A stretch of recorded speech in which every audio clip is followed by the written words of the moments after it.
This book was published after I took a year out from work, and I travelled around the world on my own, as you do, and wrote a book, as you do. So my last port of call on my travels was Paris. I have some family there, and while I was there I visited Notre Dame, which I like to do when I'm there. So just because of the recent news event and fire and so forth, I thought I would finish off with this one. The poem was dedicated to the memory of an aunt of mine who died just before this book went to print. Her name is Maureen O'Sullivan, and she was a Catholic nun for 80 years. So she went in as a novice at age 17 and died at age 97, so it's pretty incredible. I don't think there'd be too many people in this century who would be able to say that, but she was a lovely woman and very, very open-minded as well for a Catholic. So, a lapsed Catholic's prayer, or 2, or 3, or try 20, said in 20 churches and cathedrals, all along St. James's Way, with rows of matching flame wax. On a May day, I come to rest in Notre Dame, as choral notes drift upwards to kiss a trio of glass roses. Thank you very much.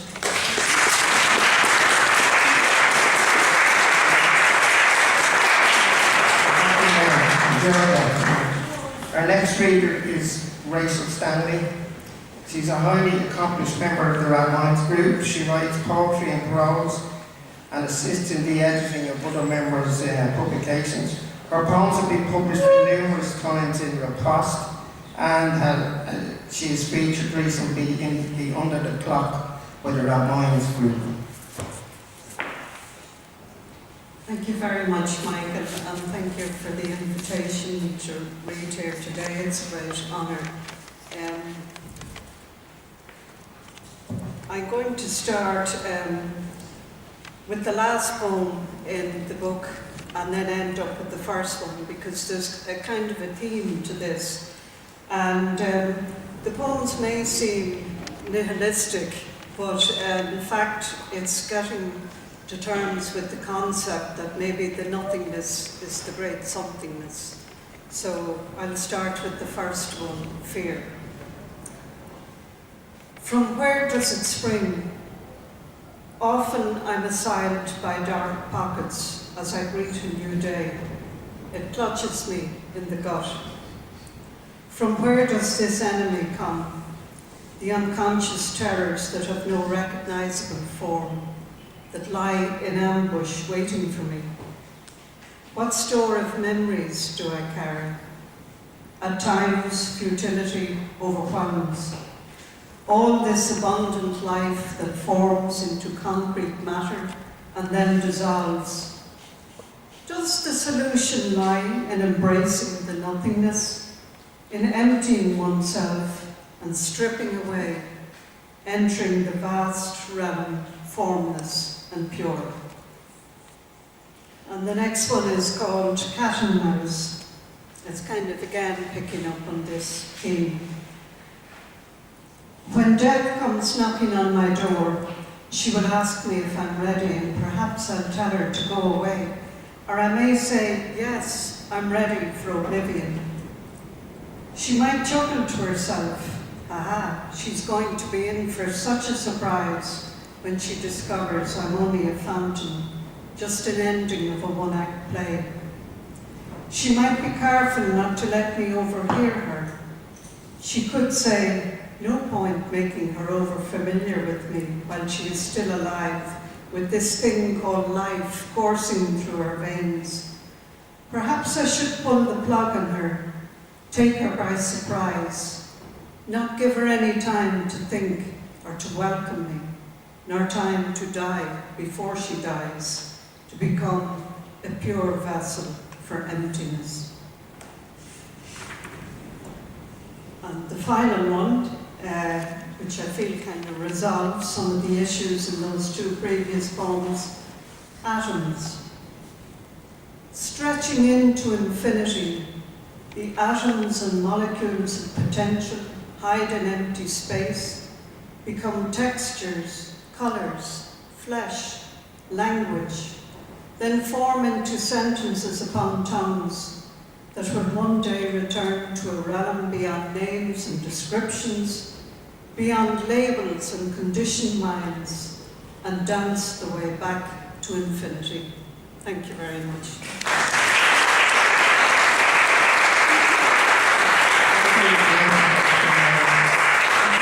Our next poet is Joan Sherry. She's a new poet from Terranure. Originally from Walkinstown, her work captures the charm of the 1960s and 70s in places like the old Apollo Cinema, the little snack bar next door to it, and the famous, sometimes infamous, Moran Dance Hall. Her nephew Kyle is mixed martial arts champion of Europe. Wow.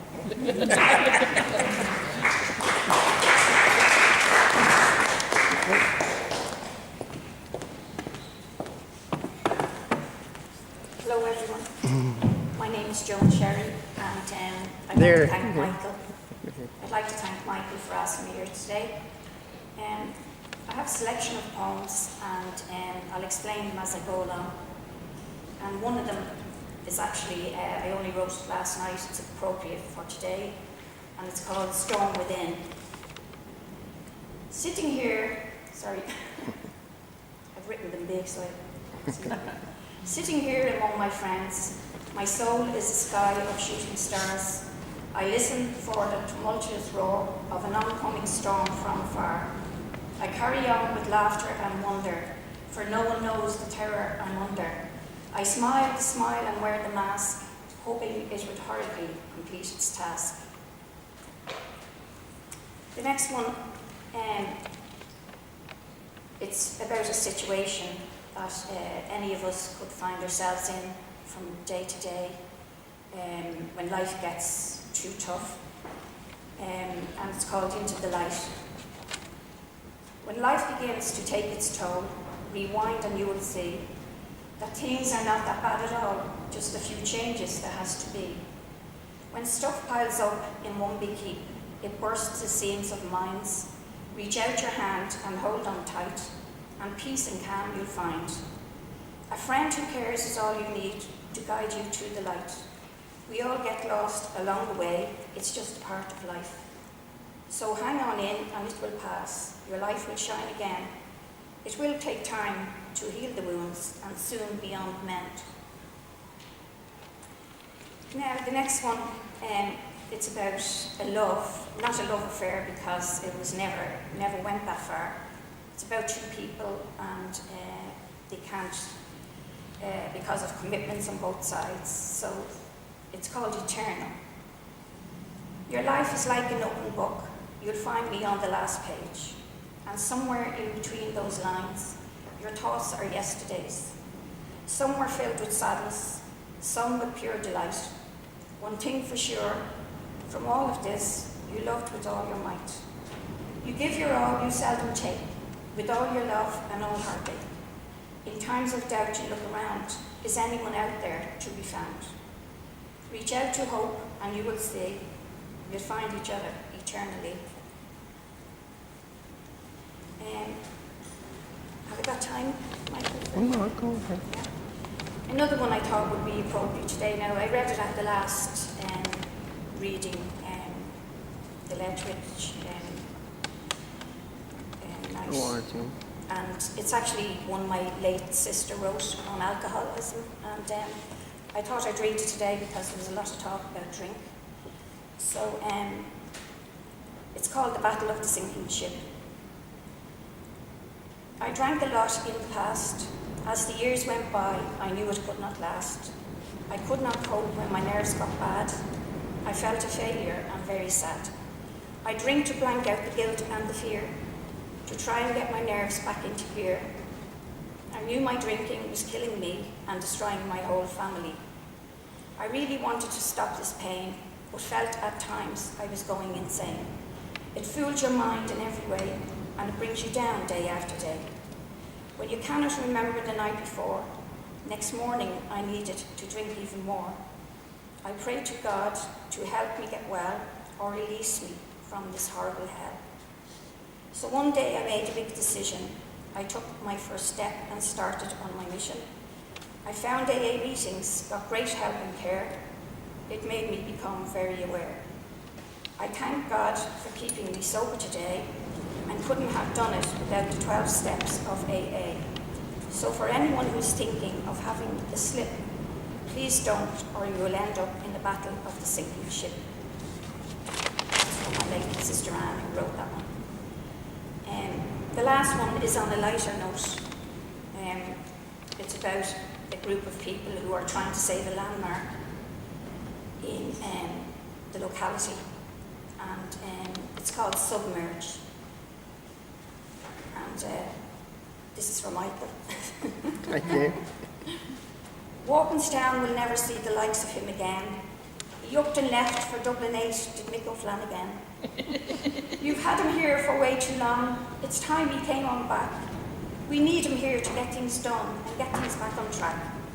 We've lost our favourite haunts of old, the fantastic Grand Apollo. Now they want to take the sub, and God knows what will follow. So Michael, if you have the time, to help us in our plight, the whole of Walkinstown will cheer in the sub on a Saturday night. Thank you.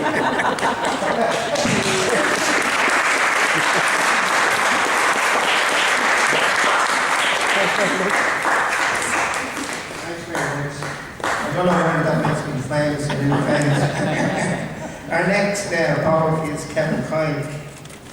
Myself and Liam know Kevin Kine best as editor of Books Ireland, where we were glad to have a number of very sympathetic reviews of our books.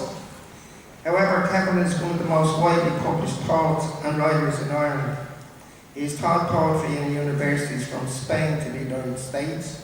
He's won numerous prizes for his critical work and his 2 plays which have been produced by RTE. Kevin Kine.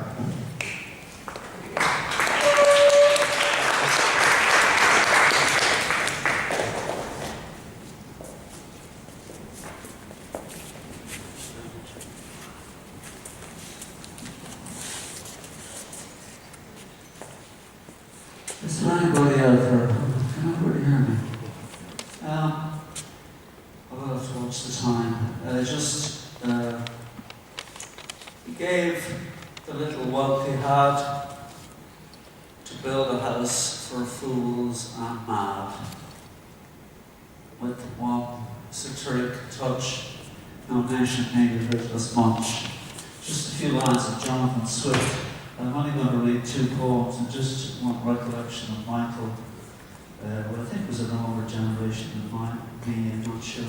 Just over there at McDowell's, I recall Michael and others, being one of them, we were parodying songs, and my memories just come to me. He sang, I can't imitate his voice, but he sang that Flying Me to the Moon. It went something like, fly me to Macroom and let me visit all the bars. I can't do the whole song. I think Fly Me to the Moon and let me play on the stars. Just 2 poems because I've gone over the time already. I need to put on my glasses.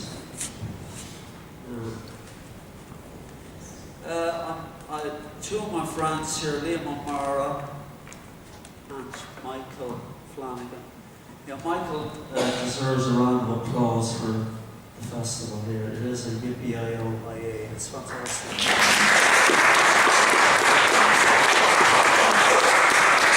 I was going to say that Michael and Liam are kind of like Butch Cassidy and Sundance Kid and Inchicore. They haven't done any bank robberies. I don't think they're responsible for that extraordinarily creative bank robbing method. I'm sort of an anarchist and I'm law-abiding.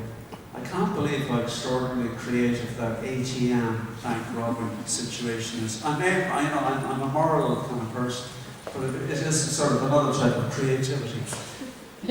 This is a free country, I'm allowed to say what I want. Look at all those people on the walls.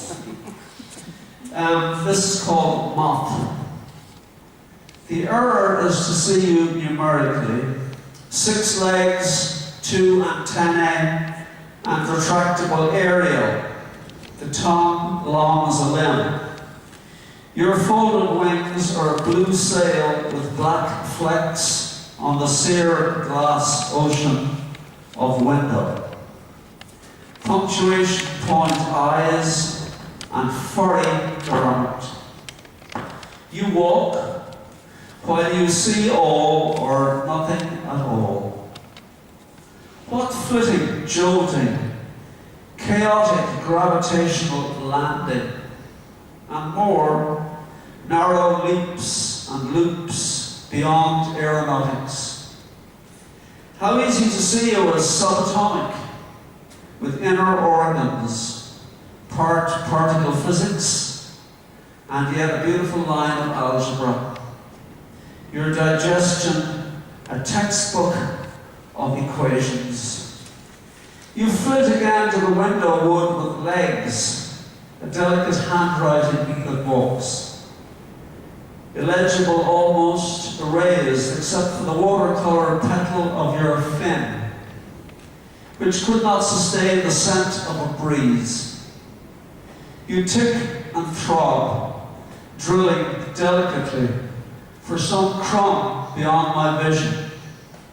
Perhaps some wood sap only available to you for drinking. The sun's rays do not obliterate you. Do you sweat and overheat? Look, rest up, high flyer. I cannot stare down on you. We cannot touch, except at what level?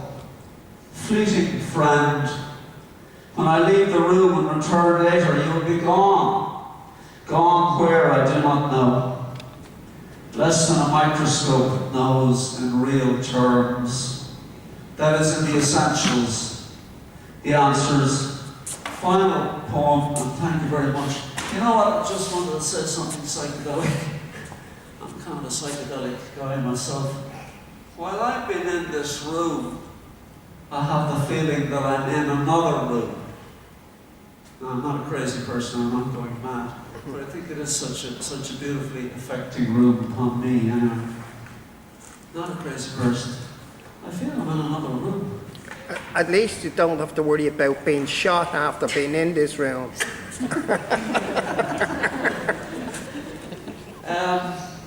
I think because of Michael and because of a friend of some of ours, Bill Graham, W.S. Graham, died in America, the American poet, decent man. I never met him except for some letters that helped me write a book. I'm advertising for myself now. I had to write a book about the Harvard Woodbury Poetry Room, Harvard University. There's a place, Butch Cassidy on Sundance Kid didn't visit. Anyway, good luck to Bill Graham. Wherever it is people go beyond where we are, feeling a bit psychedelic. This so is for the Buddha. I actually do always think about the Buddha, the very wealthy man who says to his father, fuck all the money, fuck the palaces, the cities, the countries. I'm going to sit by the river under the tree. It is an extraordinary piece of divinity. I'm going to show up and just read this and then I'll sit down. This is a poem of mine from a collection called Breakfast with Sylvia. The Uncrucified Buddha. He squats, all gold, unpierced by nails, head crowned by sunlight. No blood stains, no spear or vinegar, hand raised, the scent of rosewater. You must sit like a withered tree before a cliff and be absolutely quiet in concentration. The fragile flesh is sheer gold, tingling with diamonds. The seed blossoms of the body float upwards into empty space. Inside, outside are equally lit. The eyes begin to blaze, and everything brightens. As if you were in a cloud and felt no gravity. The golden flower is crystallized, and desire causes free fall. And you go through delusions, undestroyed, and contemplate the sheer emptiness at the centre. Being empty is the strongest delusion. Thank you very much for your attention.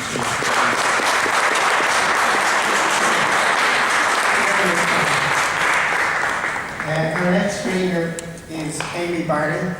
Amy writes poems and short stories. She's worked in the media, the hotel, and the oil and gas industries. Her poems have been published in anthologies, journals, and e-zines in Ireland and abroad. Her poems are featured in the radio and television in Italy, Australia, Canada, and Ireland. Amy Barry.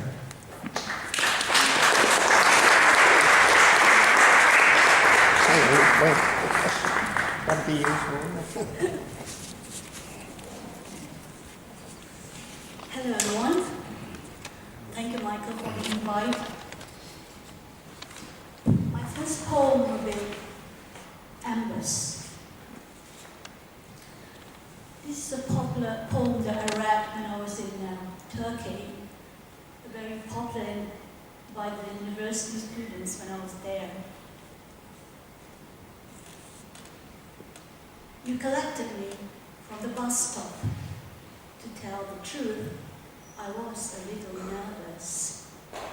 You put a daisy in my hair.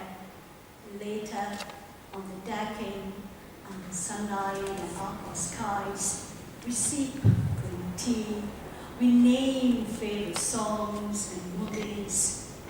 Puffing smoke rings. We chatted, we laughed. Then, a sudden presence of peace. We embrace for an eternity. And what would happen next? Parted lips, intertwined limbs, silence the roar of a passing train, and frighten the cat.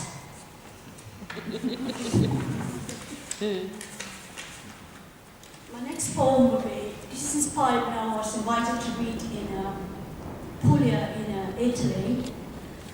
I was staying in this B&B called Villa Maria, and I was taken to a tour, a place, an ancient farmlands where olives and wine trees grow, and it's called Between Captivity and Villa Maria. On cracked farmlands of ancient olive, pink cactus blossom, preen themselves, exhibit their softwares. Masseries are hotbeds, and we are expected to play.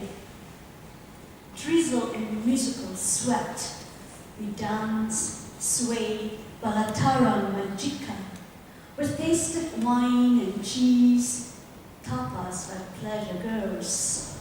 We prowl the Mediterranean shore, wild and awake. Strangers almost love us on neutral ground. Sometimes we forget our vows, lovesick and never free. My last poem is inspired by Rachael. It's a voice coming from maybe a man who's in the late 70s or 80s. The scent of her.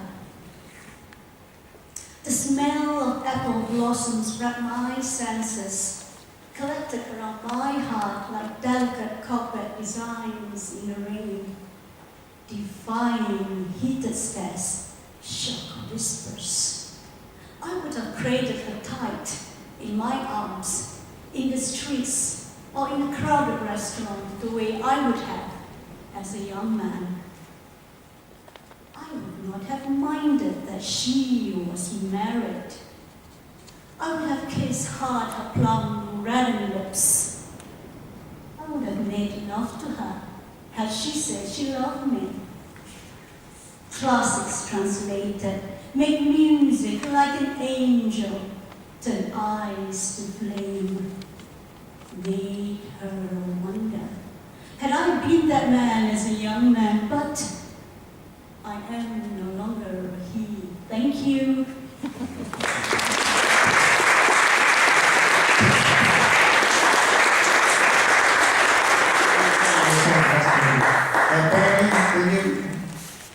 Barry chaired our earlier session there, so she's going to.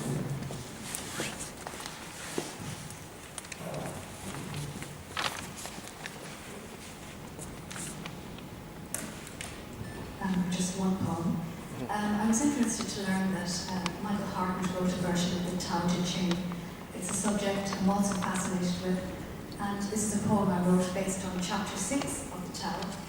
It's about the feminine, yin, which is receptive, and it's also the great mother, which is the source of inexhaustible creativity, like a valley on which the rain falls. So this is called Valley Spirit.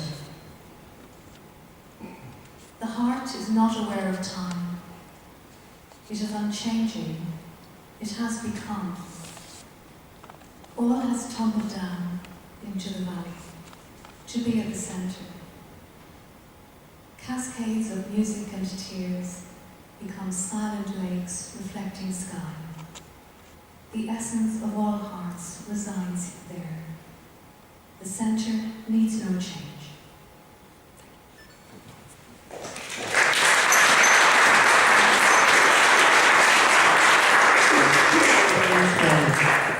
Okay, Peter, get up on your hind legs again and come up and give us a song. Get up on your hind legs. Get up and give us a song to finish off today. I just want to say we have the launch of the haiku here today. I don't actually see anybody going there without buying a copy of Michael Hartlett's Inchicore haiku as republished by Rachael. Pardon?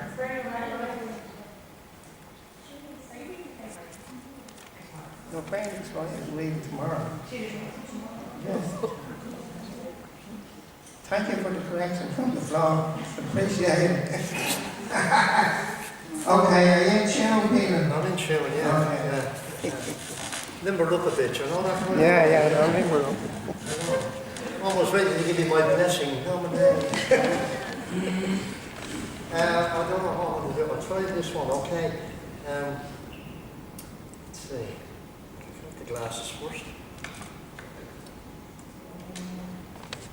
I fell asleep down by a stream, and there I had the strangest dream, and down by Brennan's Glen there grows briar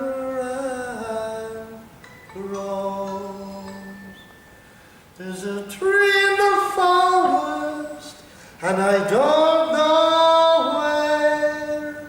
I built a nest out of your hair, and climbing up into the air, the briar and the rose. Well, I don't know how long it's been since I was born in Brennan's Glen, and near the end of spring there grows briar and the rose. I picked the rose one early morn, I pricked my finger on a thorn. It had grown so close, its winding wall, briar and the rose. I tried to tear them both apart. I felt a bullet through my heart, and all dressed up in spring's new clothes, briar and the rose. And